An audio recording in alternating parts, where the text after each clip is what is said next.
Enw fi yw Ella Davies. Fi'n gwneud prentisiaid datblygu chwaraeon gyda'r Urdd. A basically, rôl fi yn swydd fi yw i just darparu sesiynau chwaraeon trwy gyfrwng y Gymraeg i'r plant y gymuned. Fy hoff peth i amni'r prentisiaid yw darparu cyfleoedd i pobl ifanc a mae pob diwrnod yn gwahanol, really, so fi jyst yn hoffi, fi'n caru swydd fi jyst yn hoffi gweld y plant ifanc yma'n mwynhau a jyst fod yna yn helpu nhw mwynhau hefyd a datblygu sgiliau nhw.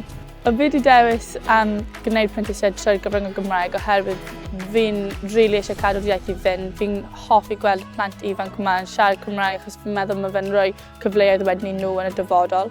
Fel arfer ni'n gweithio'n agos iawn gyda'r ysgolion Cymraeg, ond hefyd ni'n darparu sesiynau yn clybau'r ysgol. So ni wedi fod yn gwneud clybiau ble mae plant o'r ysgolion Saesneg yn gallu ymuno hefyd. I hyd yn oed pan o fi'n nôl yn ysgol, o fi'n rili falch o fi'n gallu siarad Cymraeg, a o fi'n gwybod nôl pan o fi yn ysgol, o fi eisiau gwneud rhywbeth sydd mae'n cadw iaith i fynd a fi'n gallu defnyddio iaith fi yn y gweithle, so fi'n meddwl mae'r prentisiaid yma wedi bod yn cyfle gwych i fi.